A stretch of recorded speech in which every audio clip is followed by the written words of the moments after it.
Hello, welcome back. Back to our unboxing of Gatecrash packs. And isn't that a charming fellow? Although I did notice one thing when I was pulling them all apart. I didn't see this. I don't know what this is. Hang on. Let's see. Oh, okay. Looks like how to. It's basically, yeah. It's kind of like a how-to on how to play Magic. Fun. It assumed that people aren't going to know. That's adorable. Like, I'm sorry, but if you're buying a Gatecrash Fat Box, or Fat Pack, I forget what it's called, it's not going to be your first time, although it has a glossary for Dum Me, so I'm going to actually use that. So no, it's not my first thing I'm using, but I know how to play. I know what I'm playing, so. But yes, glossary though. Yes. Thank you, little postery thing. I shall take you to heart. Okay. New pack. I'm gonna try to get through this and another one within the 15-minute limit for myself there, so let's roll. Alright, so first we got Disciple of the Old Ways. Cute jungle chick with, like, bone strikes like Wolverine. 1 in a green for 2/2. Tap for 1 red. It's another one that uses a different kind of mana. The Disciple of the Old Ways gets first strike until end of turn, so useful. Isn't she pretty? She could tear at your throat. Who doesn't love strong women? Sketcher Arc. 3 in a blue. It's an instant. Counter non-target, non-creature spell. Draw a card. Useful, I suppose. Seems a little pricey, but if you're in a pinch, I guess. Right. Structural Collapse. For 5 and a red. It's a sorcery. Target player sacrifices an artifact and a land. Structural Collapse deals 2 damage to that player.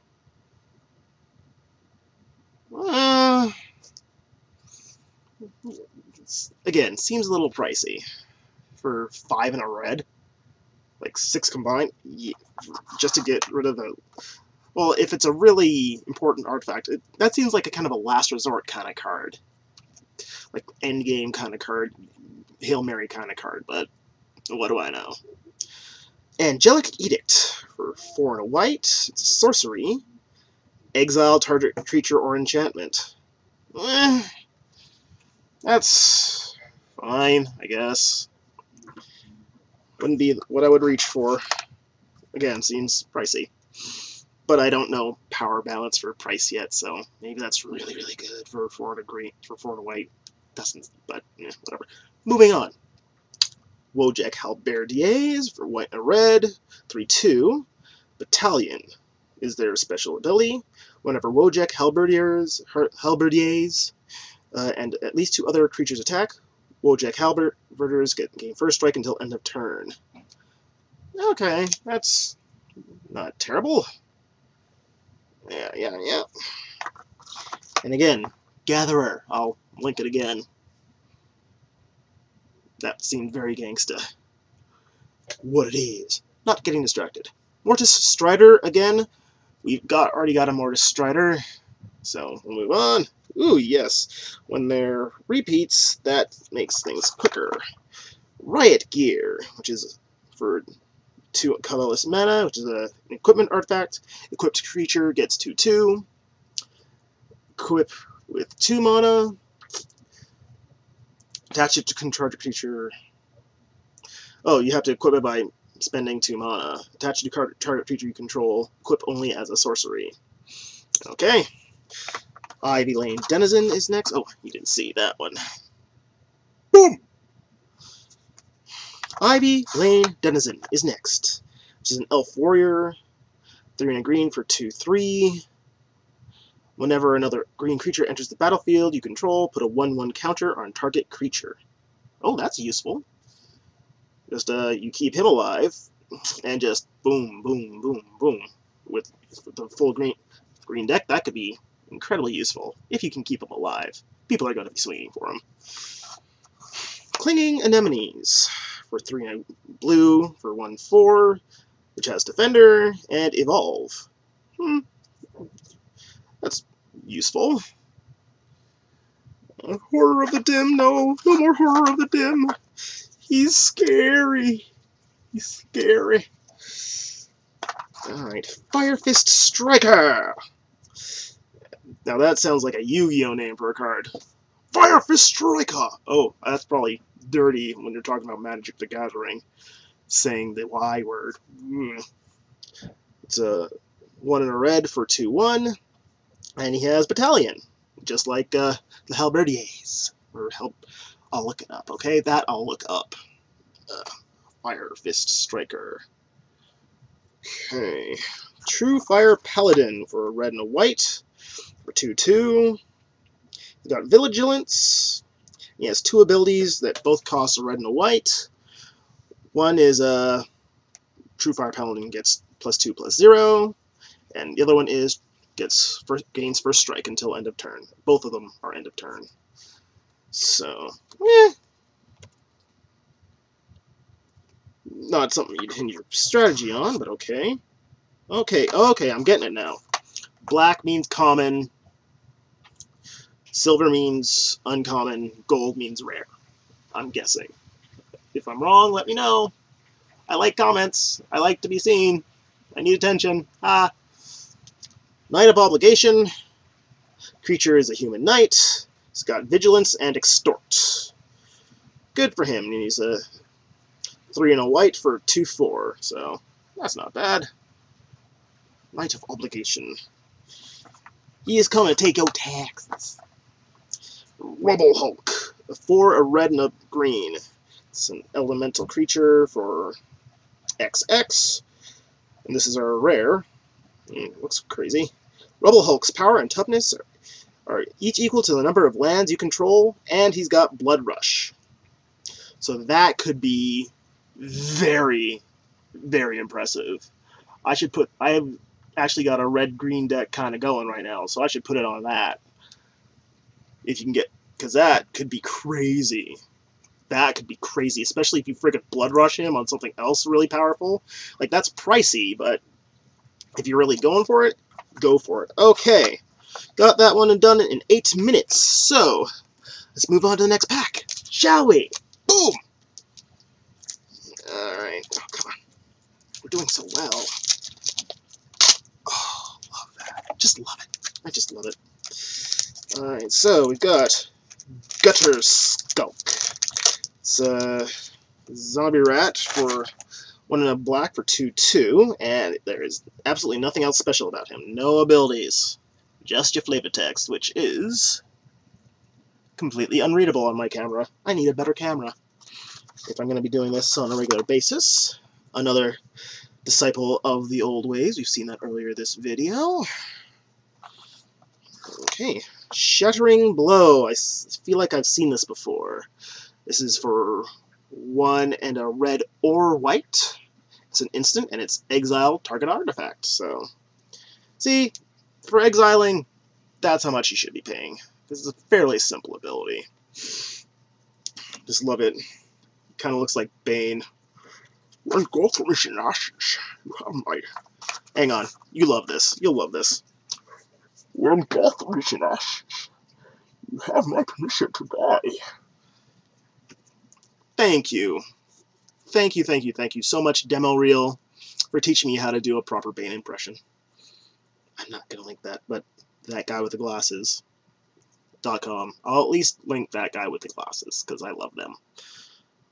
Drakewing Crisis. For 1, a green and a blue. It's a lizard drake who's got flying and trample. 3/1. Oh! Cautious not to repeat Vig's mistakes. The Simic fuse life essences using magic alone. Each result is called a crisis. Vig's, you had mistakes.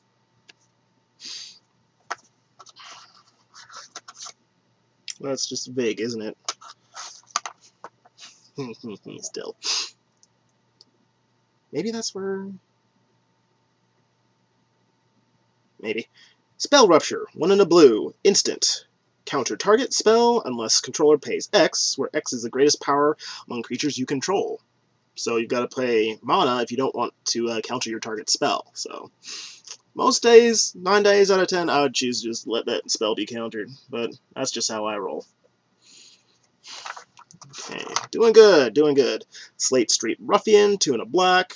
Human Warrior for 2/2. Whenever Slate Street Ruffian becomes blocked, defending player discards a card. That's interesting. That could really come in handy, actually. Okay. Ember Beast. 2 and a red for a 3/4 beast. Ember Beast can't attack or block alone. Okay. I've seen that. Cheap enough, anyways. Alright, so we got the Gruul Guildgate. Another gate. So, Gruul Guildgate enters the battlefield tapped. And tapping it adds red or green to your mana pool. So, gates are just special land, I guess. Okay, that's cool. That's cool. Oh, that's freaky. Wildwood Rebirth. 1 in a green. It's just got freaky art. I really like the art. It's an instant. Return target creature hand from your grave. Return target creature card from your graveyard to your hand. Okay, so just brings it back. Standard green rebirth card. Works for me. Skark Guildmage. Oh, he is part of Boros, isn't he? So he's a red and a green for 2/2. So, for a red and a green, creatures you control gain trample until end of turn. So good for, like, once he comes out, you know, does his mana burn, taps that, and then everybody's got trample, and you can just run over everything. And then there's 1, a red and a green. Target land you control becomes a 4/4 elemental creature until end of turn. It's still a land. That's fun. That's fun. Right, that's actually not a bad card at all. I like that. That's good. Okay, next is Voidwalk. That's a classic, I believe. 3 in a blue. Just sorcery, which is exile target creature, return it to the battlefield under its owner's control at the beginning of the next end step. And there's also Cipher on it, which is, then you may exile the spell card encoded onto a creature you control. Whenever that creature deals combat damage to a player, its controller may cast a copy of the encoded card without paying its mana cost. So yeah, basically, stick it on a creature, and whenever that creature hurts someone, it's still going. So that's pretty cool. I like that one. That's really good. Voidwalk. Okay, another True Fire Paladin. You should have seen... Oh, I've got a foil coming up. Hang on. Got one foil coming up after the Wrecking Ogre, which is an Ogre Warrior. 4 and a red for 3/3. It's got Double Strike. And Blood Rush. There you go. That's fun. I like that. Alright. We're Wrecking Ogre. Alright. Oh, it's a white one, and I'm not into white yet, but... So, this is Daring Skyjack, who's a 1 and a white for 3/1, and he's got Battalion. He's a common. It's a hologram common. That's weird. But he's cheap, so he's got Battalion and he's got 3/1, so it's actually not bad. Just again, yeah, that's just see, woo, pretty colors. Okay, gotta end this now. Bye.